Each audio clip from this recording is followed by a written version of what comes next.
Hey, what's up, everyone, and welcome to episode 4 of Millennial Buddhist Podcast.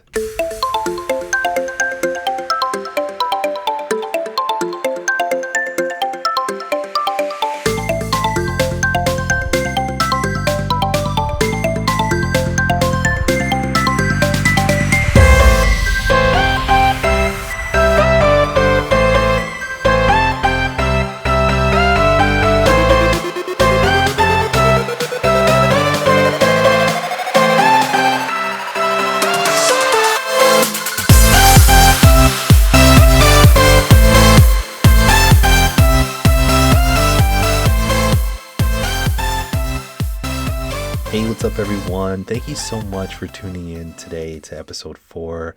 No matter where you are on this gracious earth, I'm so glad that you're able to tune in and listen to episode 4. Today, I have a very interesting conversation with Champa, and Champa is a student at the Ranching Yeshi Institute. He is extremely unique in the sense that he is Tibetan from Tibet, like real Tibet, straight up there, just Tibet.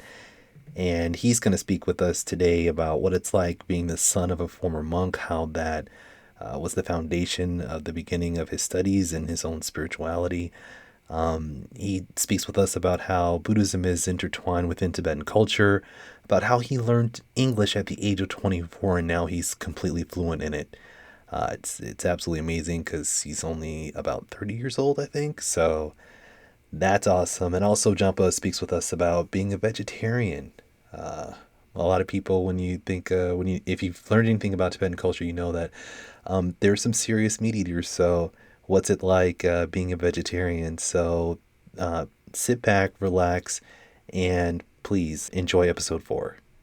All right, hello everyone, and welcome back to episode number 4. This is episode 4 of Millennial Buddhist Podcast.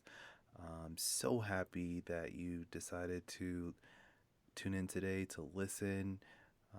I have a really fantastic special guest who is also all the way live from Kathmandu, Nepal. So my Dharma brother Champa is on the line with us. Say hi, Champa. Hello. Hey. Champa has a really unique story that we're going to delve into and to talk about. Champa is originally from Tibet, like actual Tibet, real life Tibet. That's where he's from.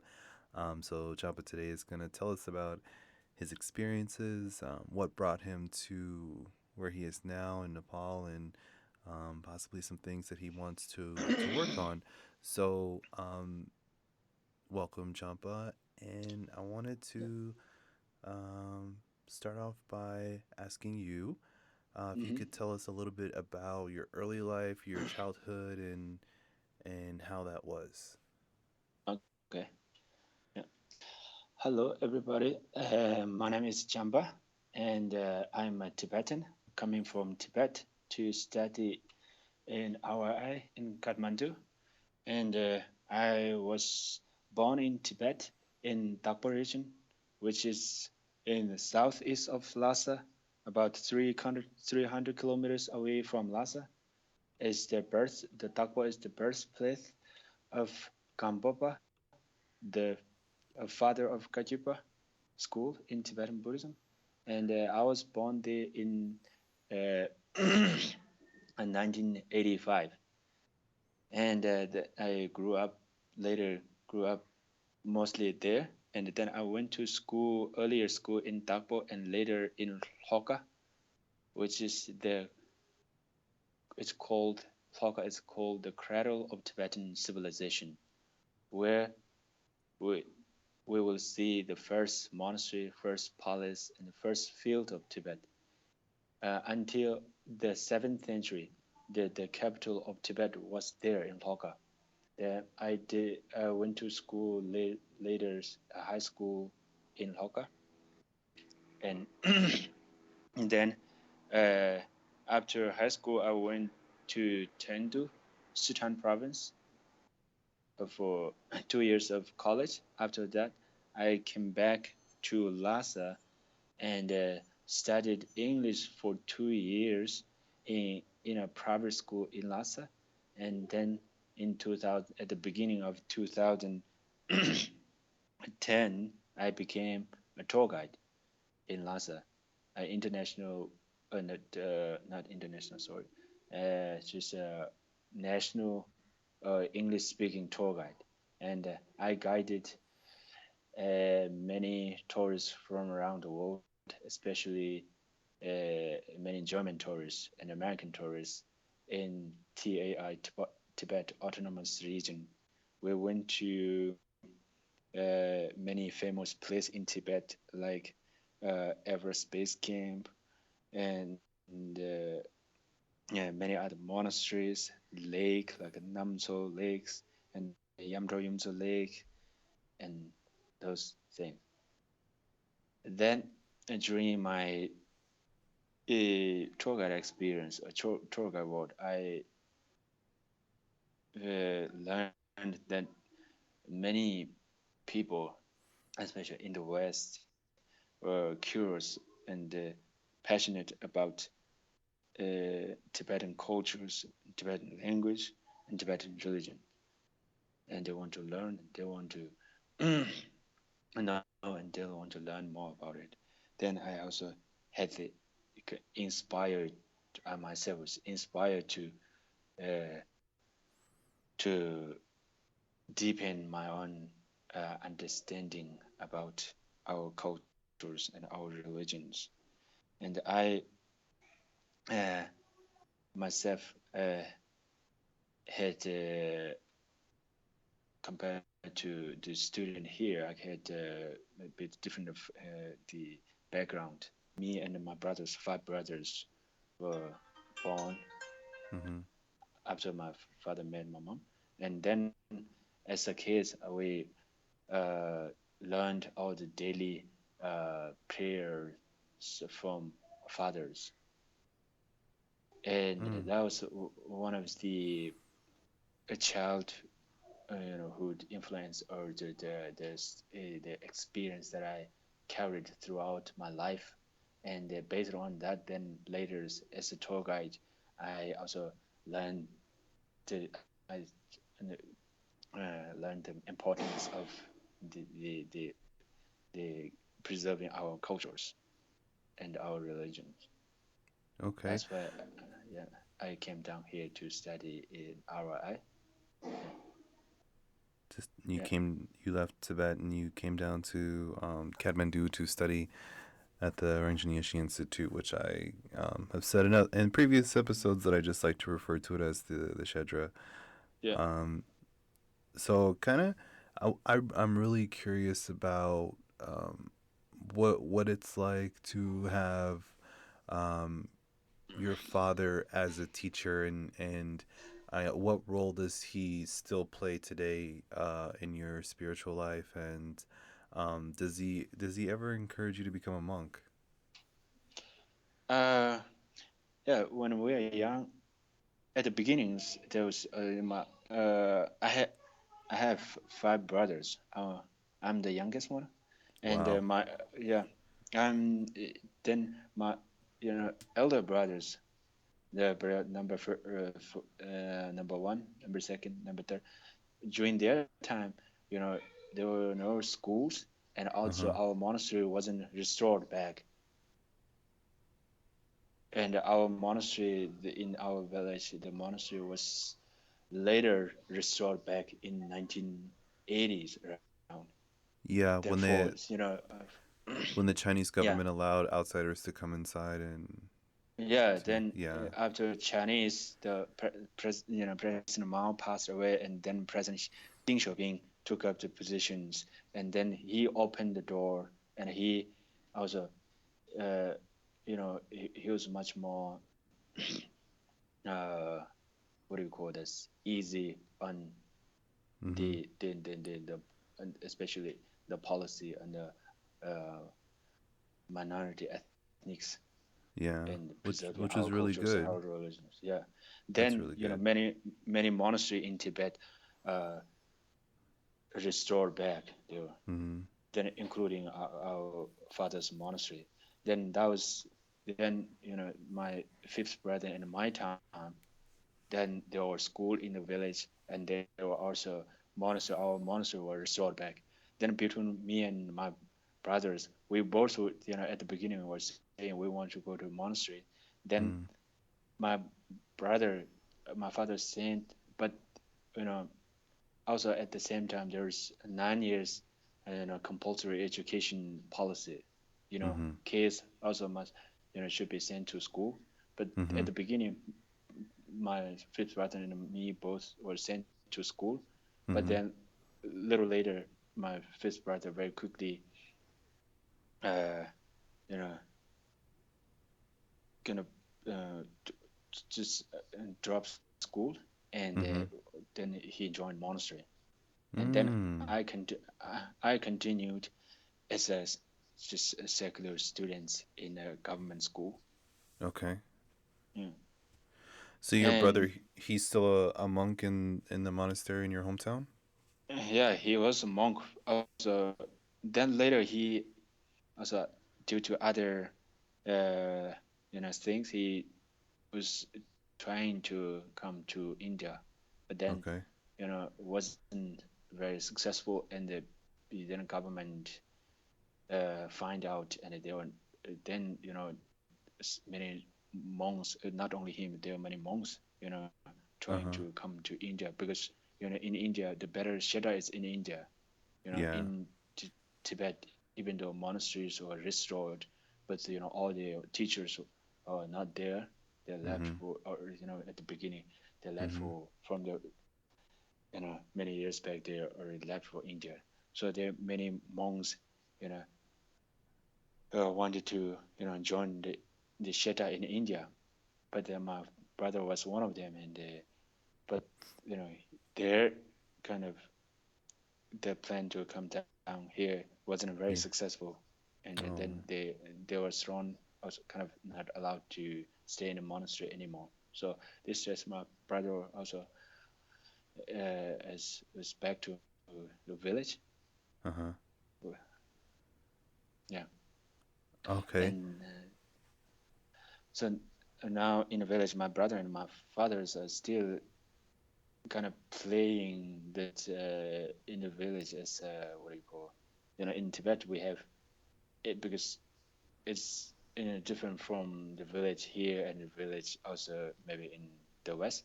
Yeah. In Tibet, all the families, whatever they do, they have to do kind of the ritual first. Buddhist Mhm. rituals. Right. If they're going to kind of engage in important work, Uh-huh. even the worldly work, but they still Uh-huh. have to at the beginning, you know, first kind of do all the I don't know, this important text should be read, and some other Mhm. pujas should be, you know, held at their Yeah. homes. So my father and my brothers were to kind of reach their village master in a way. So every day going to different family to do all the rituals. Oh, so your brother and your father kind of act like the spiritual leaders in your village, and so when people need like, religious practices, like I guess maybe for a new house, or if somebody's trying to Yeah, yeah, generate wealth, yeah, or maybe if someone dies, then they yeah, call yeah, your brother and your father to do the yeah, spiritual stuff, right? yeah. That's their role. The Okay. people dying, people giving birth to new babies, and Yeah. moving to new house, and Uh-huh. going to other place to study, going to to other place to set up new life, and all these things. At the beginning, all the rituals are carried out. Mm-hmm. So they were kind of busy with those. Uh-huh. Yeah. That's very important, Yeah. it's an important role inside of your community, I'm sure. So, um, you said that you had to go through, because we were speaking earlier, you said you had kind of like just a very, I guess, at home education. Then you had like a Tibetan education, and when did you start your Chinese education? And Chinese education, that's government school It's Mm-hmm. it's that's said by the government, you know, which is led by Chinese, Yeah. you know.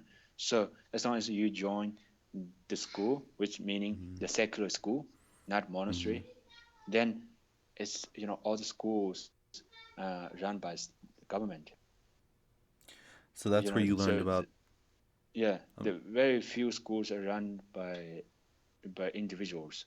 So there are a few, the private school in Lhasa these days, but okay. only just language, Uh-huh. centers or yeah those things where you can study a little bit of English, Chinese, Tibetan. But normally in school you get to study about many other subjects, Okay. Tibetan, Chinese, math, then the physics and chemistry and the politics, and then a little bit of English and all these things, school curriculums. Mm-hmm. But then yes, yes, in No, go yeah ahead. school usually meaning there's a secular school in Tibet, Mm-hmm.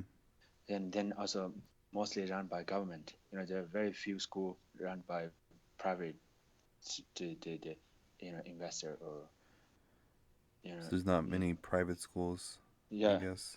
yeah Yeah. yeah Um, so you were saying that you didn't learn English until you were 24? yeah. I in high school studying from in the West. I think you guys go through the grade, right?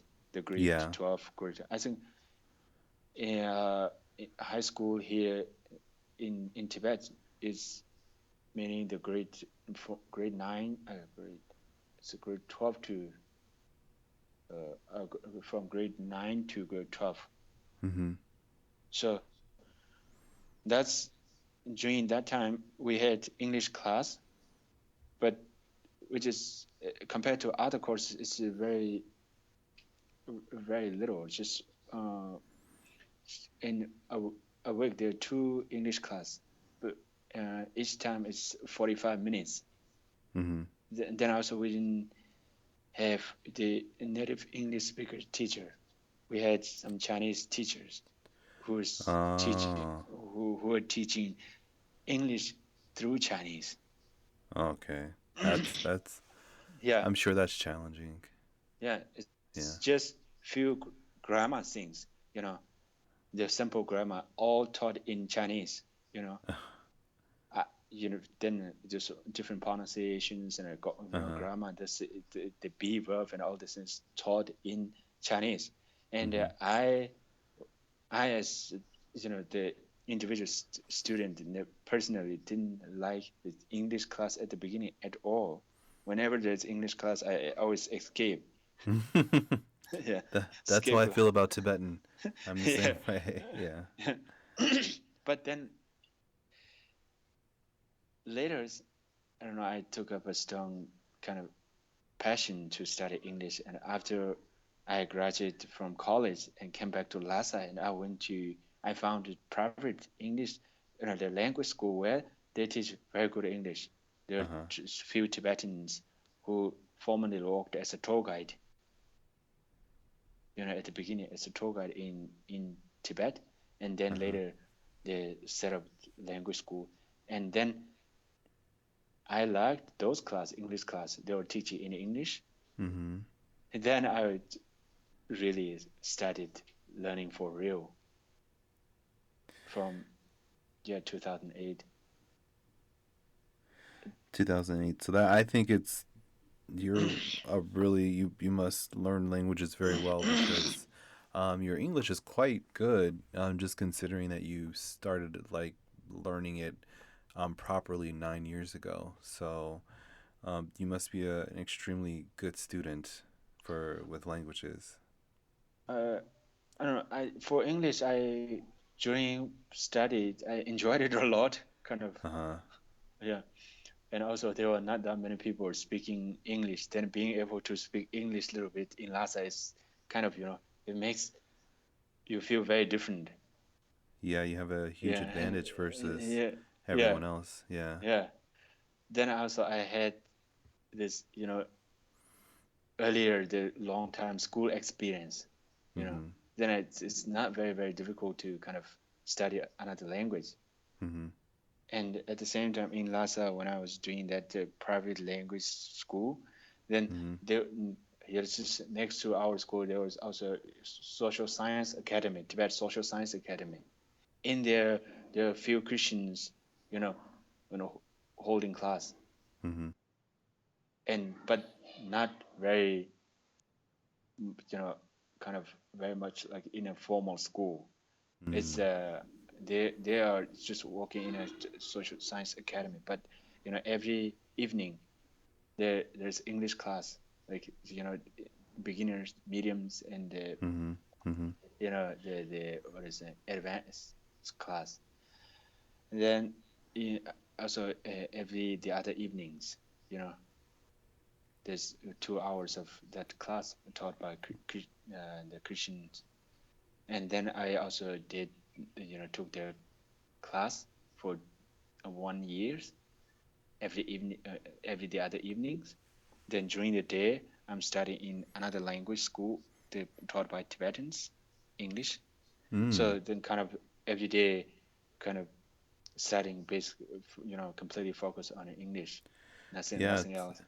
it's Yeah, intense. Sounds like some intensive English studying there. And I think yeah. so. I have some friends who do tourism in Nepal and Kathmandu, and the ones who are doing very well are the ones who speak Chinese. So you have a real advantage, I guess, if you ever wanted to get back into tourism in Nepal because you speak Chinese, and I know there's a huge demand for Chinese guides. But I Yeah, mean, I guess if you wanted to do that again, I'm not sure if you've ever considered it. But yeah, hmm, yeah, yeah, that's good for you. yeah, mhm, yeah, yeah. You continue. Sorry. Mm, Oh, okay. yeah. So I just um I wanted to speak with you kind of about your interaction with the Dharma and how that was growing up, especially you living in Tibet. So, you know, for me, for a Westerner from the outside, I picture, you know, for people living inside of Tibet, it's kind of a part of their everyday culture and their everyday life. Like there's kind of this thin line between, spirituality and culture. Hmm. I've found with the Tibetan community, like there's a very thin line, and in a lot of places they mesh together. So how is that for you? Like, can you see the difference between what you learned from a religious aspect versus what was just culturally Tibetan? Uh, oh, that's never kind of thought about it, but Tibetan culture itself, usually I feel very much, influenced by Buddhist philosophy. Mm-hmm. Buddhism came to Tibet starting from 7th century. Mm-hmm. So Tibetan people, in a way, even though many people did not haven't had really the philosophy studying experience, Mm-hmm. textual study experience, but people are always smiling and very Mm-hmm. easygoing. Mm-hmm. You know, when I was taking tours in Lhasa, many tourists they express from the first day or second day in Lhasa, they always express, oh, why Tibetan people are so smiling. Mm-hmm. Just in a bus and Mm-hmm. just walking in the city, they see many local peoples and Tibetan peoples just doing gora around Podla Palace, around Mm-hmm. Chokang Temple. Every day, thousand people doing goras at the circumambulation, right? Mm-hmm. And then tourists see them and they are usually carrying this smiling face. So they are Mm-hmm. kind of, you know, impressed. Mm-hmm. They're always asking why they are, smiling. Mm-hmm. Do they want something from us or why? Or is that a Mm-hmm. greeting? Yeah. Yeah. Is that, you know, form of greeting or what? But then I was telling, it's that's Tibetan people. Then I was thinking, this much more is kind of the influence of Buddhist philosophy, being Mm. kind to others, and your happiness is depending on others. So be happy, kind of help, what do you call this? Just help others and desire happiness for others, then you will Right. get happiness for yourself. This kind of concepts have been kind of spreading in the cultures for Mm-hmm. a long time. So I So think, yeah, when you just yeah, that alone, that whole phrase, like your happiness is dependent upon someone else's, like, yeah. so I didn't learn this until the age of 29. I Ah, didn't okay. learn about any of that. So, but with you, this is something that you grow up knowing. Is this something that your family teaches you from a very young age?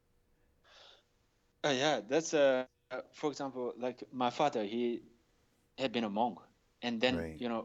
he memorized many texts Right. before. Then whatever kind of he in his conversation always he used a lot of the this kind of the verses he memorized from monasteries. Mm-hmm. And also generally in Tibetan the Tibetan talk that people always use a lot of proverb, like So they always for go example, back and just, quote yeah, something from a text. yes, sometimes Yeah. from text, sometimes just there's not specifically from text, but generally among Tibetan talk, there's always a lot of proverbs, not specifically Uh-huh. coming from text, like you know, just for example, like there's one famous quote. Just if I just make an example, like Mm-hmm. it's with a kind heart. It's it's always what is that? Simsan. Yeah, it's if you chant mantra uh, with a kind of not kind heart, Mm-hmm. is not better than the sing a song with a kind heart, something like that. So just with among friend when we just Mm-hmm. having fun, just have Mm-hmm. fun, man. You know, don't be Mm. so serious. Mm-hmm. Something like that. Just Yeah. with a kind heart, you sing a song with a kind heart is much better than chant mantra with a not kind heart, something like that. Ah. So Okay. so that's why it's kind of implies that all this philosophy in a way kind of lies in a culture a lot. It's Uh-huh.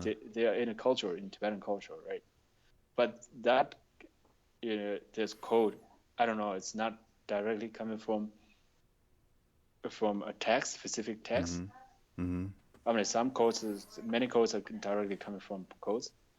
Mm-hmm. So I think then the culture itself is very much kind of set by those, Buddhist philosophy and Buddhist practice and then Mm-hmm. Buddhist, mental set. Mm. So, there's so many ways to kind of, makes you feel kind of, relaxed, Yeah. it just care kind of easy. I could kind of take things easily. Yeah, just So, just relax, say things yeah, easily. yeah, Yeah. yeah. Then Um. yeah, there are many other codes that I also learned from my father, as well Mm-hmm. as also in school. We also not when in a secular school, part of Tibetan language course, we get to memorize few texts which are very much related to Buddhisms, like Mm-hmm. texts by Sakya Penditas. It's called the Sakya aphorism or Sakya Lekshe in Tibetan. Mm-hmm.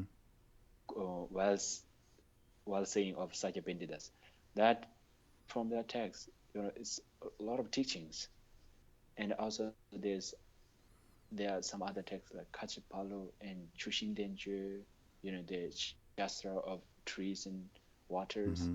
and then Kachipalu is another text. Go, I don't know how to translate that. Kachipalu. I don't know exactly. I've never seen. Never sort of just always Huh. should be said in English. But anyway, those texts kind of we got to memorize in school. So that's why I don't know some of these important quotes like the all the suffering comes from desiring happiness for others. Else, Mhm. uh, Mhm. all the happiness comes from desiring happiness for others, and all the Mhm. suffering comes from desiring happiness for Just for yourself. yourself. Something, Right. yeah.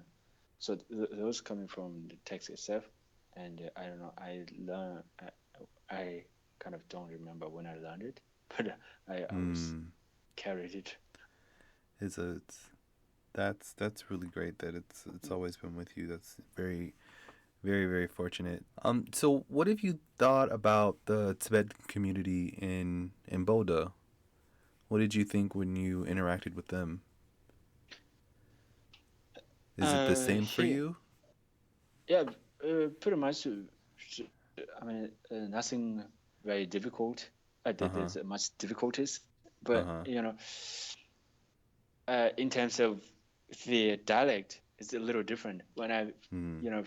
first arrived here, and even though here there are a lot of Tibetans, and I also get to talk to them. Also, I've Mhm. met some of the Tibetans from my hometown here, Mm. but then their dialect has changed quite a lot, and Oh wow. it's a little different. It's Tibetan diaspora dialect. It's kind of influenced by little bit of the the Nepali and the Hindis and sort of things. Uh-huh. They add a lot of Nepalis and a lot of Hindis and also English. The English term Yeah. for other things like mobile and all these things. And computer, yeah. TV, computer, Someone and told me these there's things. no word for computer in Tibetan. I was like, Yeah. wow. Then in Tibet, people use a lot of Chinese words for those things. For Oh. computer, for mobile, for car, and for Uh-huh. all these modern, techniques or technologies. So Yeah. it's all named by Chinese. It's the Chinese language used. But then here it's different. Then at the same time, within Tibetan dialect itself, kind of here they have their own, they have adopted their own dialect, which Mm. is a little different from the dialect inside Tibet. Mhm. Yeah, then, but other than that, not much differences, you know. Y- That must Yeah. have been comforting for you. Like there wasn't too much of a culture shock, especially I guess if you go inside to if you stay inside of Boda, probably for you it's not much of a culture shock. So but before you came to Nepal, had you traveled anywhere outside of Tibet or China? Have you traveled outside of Chengdu or Tibet? Uh, I went to Beijing, but Okay. still in China. I went Yeah. to Beijing in 2012, shortly before I came. Yeah, shortly before I came here. Okay. Just a 10 days trip in Beijing. That was Okay. it. Then in Chengdu for 2 years, and then all the other time in Tibet. Yeah, Wow. this is to Nepal was my first time out of country Uh-huh. in 2013. Wow. Yeah. That must have been was it easy for you to adjust? Uh, yeah, it's quite easy. I Yeah. was I was already studying English in Lhasa and working as a tour guide in Lhasa, Uh-huh. and then I met many friends, Western friends, and then after I arrived here, I just right away joined Sheda. I went to Mhm. Sheda. I met some of Mhm. the Tibetans, and I lived with my Tibetan fellows for 1 semester here. I stayed Mhm. at their house, but then every day I'm coming to a monastery to take class, enjoy with the meetings, new friends. Kind Mhm. of not I kind of encountering a lot of difficulties in terms of just conversations and how to meet or just like those. I kind of learned it in Lhasa a little bit. All right. So I have to ask you I'm going to ask you some silly questions now, okay? Yeah. Yeah. Because I'm really curious. Momos, are they better in Tibet or in Kathmandu? For me, I'm not these days. I'm just vegetarian. I've become a Uh-huh. vegetarian from 2009. Okay. Yeah, but momo is here. I never tried the meat momo. I always take veg Okay. momo. But then Yeah. in Tibet, uh, you know, until 2009, I was just such big predators. And I was eating meat, and Okay. when I was young, especially when I was young, I always meat in my pocket when every day go to school. I was Yeah. carrying some dry meat. Probably Oh in the West wow. here, in the Wow. West, probably you guys carrying candies and chocolate and substance Oh, for sweet. Yeah, sweet yeah, juices, processed yeah, cheese, crackers. Yeah. yeah. We're Yeah. carrying dry meat and Dry dry meat. cheese. Yeah, That's so cool. big meat predator in a way. But then Okay. in it's, before I had a lot of the momos, the meat momos. Then in Tibet, momos are very famous. But I Uh-huh. always most delicious food. Whenever Hmm. your parents say, "Oh, tonight we're making momos," we're so excited. You know, so Mm-hmm. happy, so excited. That especially in your hometown, we make huge meat momos. Wow. Huge Mm-hmm. Mm-hmm. compared to the meat momo we find here in the restaurant, where you get huge.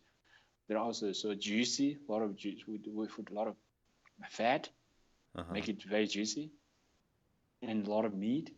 So just preparing just momo is one of the most exciting things for kids, and especially for me.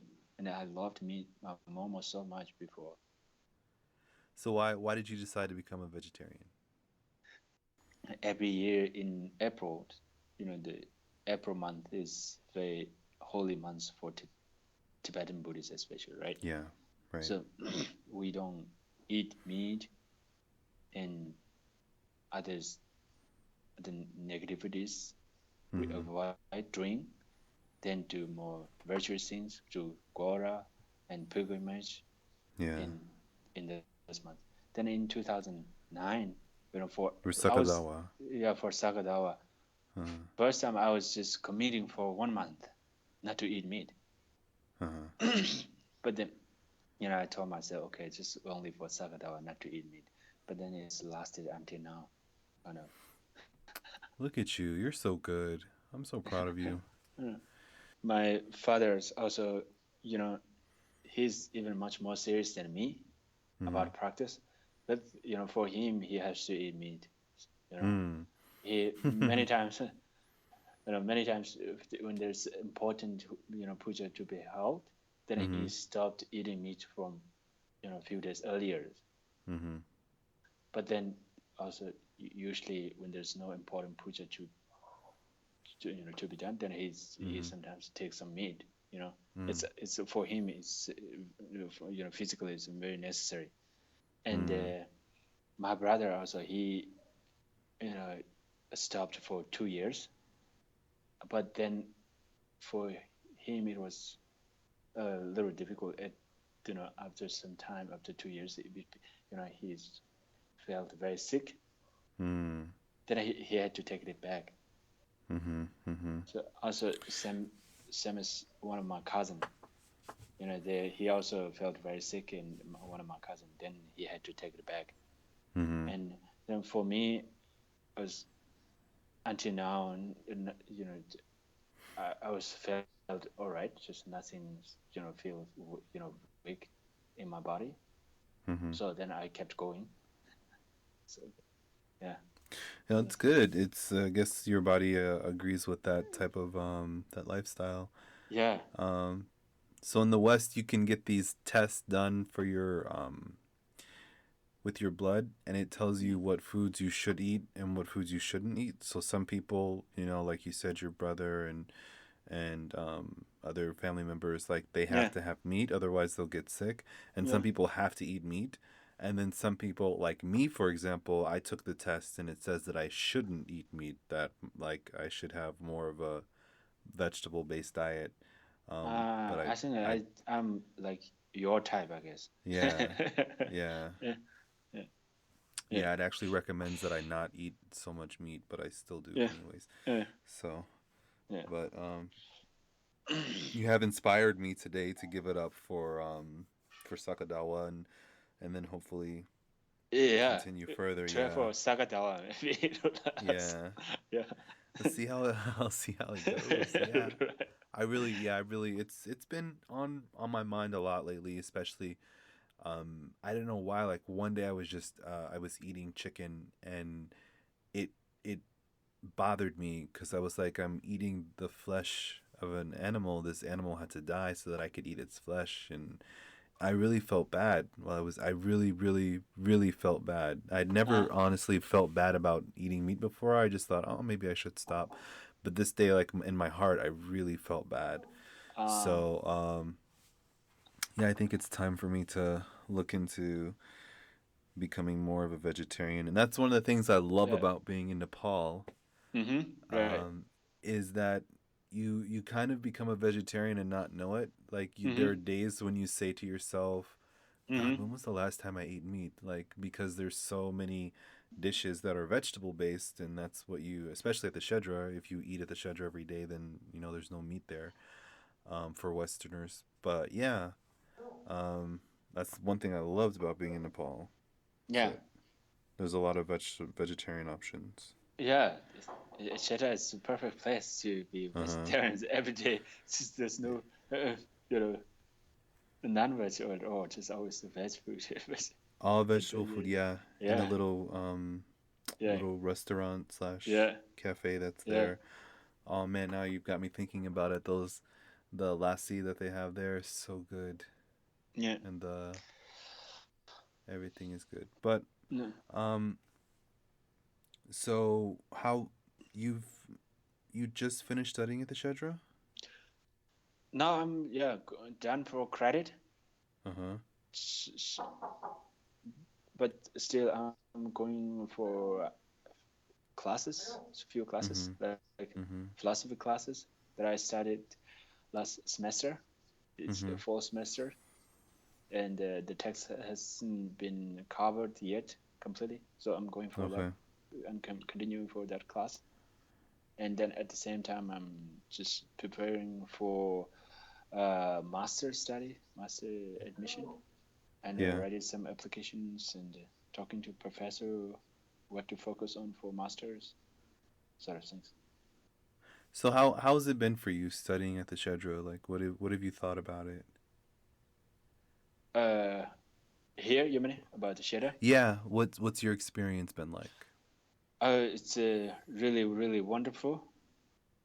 And of course, about Buddhist study, it's one of the best place here to, you know, get teachings Mhm. of the the the Buddhist teachings and to learn Mhm. about Buddhist philosophy. And then apart from that, I also feel it's one of the very important place to for us for Tibetans to preserve our cultures. You know, Hmm. not only we get to learn about Buddhism, also there's some other classes like you know the Buddhist the history of cultures and already the anthropology they're taught by Father Greg Mhm. and also classes like Buddhist ethics, Mm. yeah, the Buddhism and modernities. All this is Mhm. really really useful, and you get a lot of knowledge from those. Mhm. So in a way, it's kind of in this modern world how to kind of preserve our culture, our Tibetan cultures. Mhm. Right. It's yeah. Yeah, yeah. So feel this is really important, not only for Westerners to study Buddhism, also for Tibetans, really, really important place. Really, and I'm just so happy that you're there and that you get the opportunity to study in that Mm, setting, and I think you can really appreciate everything that goes on there because you come from Tibet. It's so funny when Lowell first told me about you. He's like, "Yeah, there's someone here who's studying from Tibet." I was shocked. I was like, "He's from Tibet?" And I shouldn't be like I'm in a Tibetan monastery and you're learning Tibetan language and you're surrounded around so many Tibetan people, but I was so shocked that there was a Tibetan student inside of the Shedra. Yeah. And I would love, love, love, love, love to see more people like you to go there and to study there. So you're a majority of your friends, would you say, what kind of careers do they want in Tibet? Like what are people your age? What are they looking to try to do? I had many friends, and Mm-hmm. also from college. Uh So huh. many of the college friends were already kind of joined government uh, jobs or government, what do you call that? The work. Many of Yeah, government my positions. Yeah. government, many of my friends have police these days in Mm-hmm. Lhasa, and Mm-hmm. also some of them are teachers. Some of them Mm-hmm. are working in a uh, tax. What do you call it? Tax center? Technology center. No, tax center where they collect tax Oh, and taxes. Okay. yeah, and few yeah, but so many are police, and then later I also you know met many other friends who are working as a tour guide, tour guide Mm-hmm. friends. Mm-hmm. So those they have you know better understanding, more understanding about world outside because they were able to communicate with the people outside, Tourist. from outside, right? Yeah. So I mainly wishing those who have already the basis to kind of expand their visions or their knowledge about Tibet, get the Mm. chance to study more, Mm-hmm. and also those who are not being able to kind of live in very traditional way or just kind of to engage the traditional work or whatever, Mm-hmm. at the like mostly like my many of my friend who work as a tour with the police, but Mm-hmm. still I wish them kind of keep the Tibetan spirit of being very friendly. Mm-hmm. They're always very friendly. Mm-hmm. Even though they get to work with the other people like Chinese, and you have Mm-hmm. to every day wait for the orders, and then they have to do accordingly, the with the government order and whatever. But always very friendly. We in school we shared everything. You know, Yeah. yes, even for even just daily expenses, we always share as among together. Always share. You know, if you That's don't, so you have, good. yeah. When you get some money, then you always pay for others. We eat together. We always then pay for each Oh, others. There's never that's kind of sweet. counting. So several boys always living together. If I don't have money, then my friends will pay for me. If I have, then I have to also pay for them For your together. friends. That's sweet. So they are very friendly. So still, even though I'm myself kind of taking this in different path, but when I go back to Lhasa, I will meet my friend who are working as a police, but they will Yeah. immediately come with their car and just pick up me, and we just go to sit down in a car in a tea house and just again like before we share everything. Yeah. Just So talk about yeah, life. yeah, Yeah. yeah, yeah. Yeah. It's. I guess that's just what it's like, and it's the same way here. Also, you have friends, and you have that high school life, and you're close, and then you get older, and things change, and you have to get a job, and some same thing here. A lot of people in the U.S.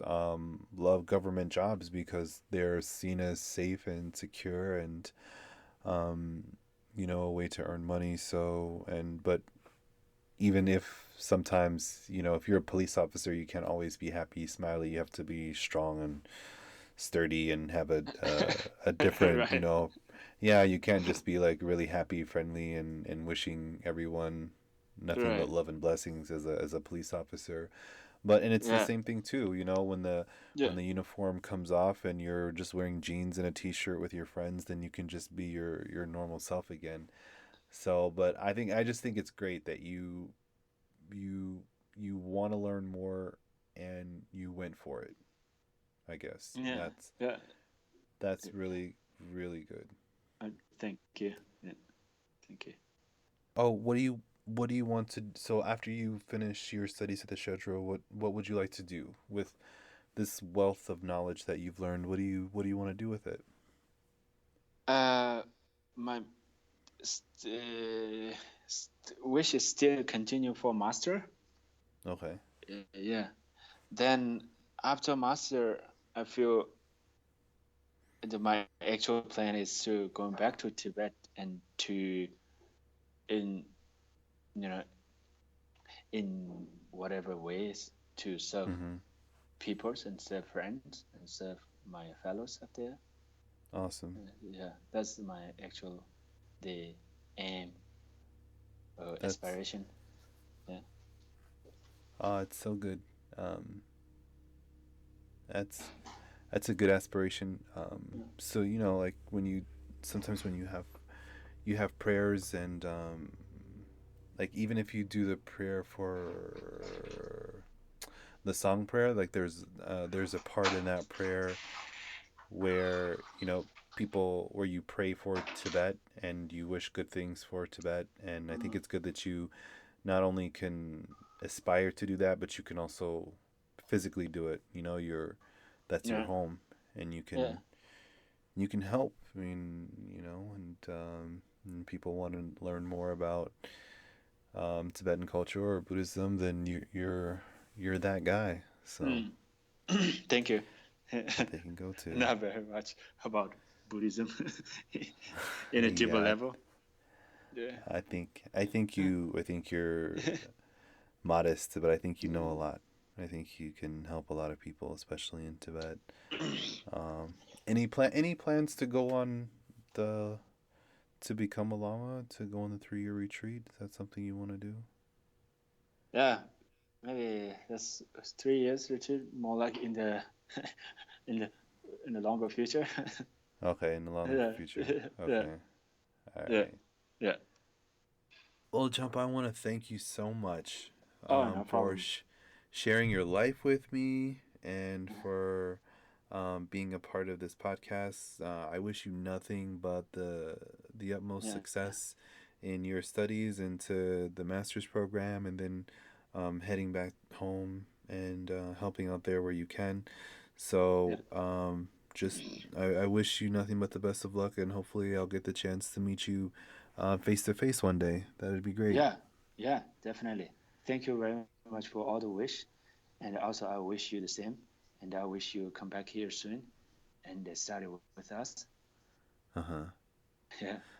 All And right. Well, then yeah, uh, all the other best in your other part of life. thank you, Champa. Thank you so much. And thank you. Thank you so much for tuning in and listening to this episode of Millennial Buddhist Podcast. You can connect with me on Facebook and Instagram at Millennial Buddhist. You can hit me up at my website, millennialbuddhist.com. And you can also listen to this podcast on Google Play Music as well as iTunes. Let me know what you think. Please like, comment, subscribe, and stay tuned for the next episode.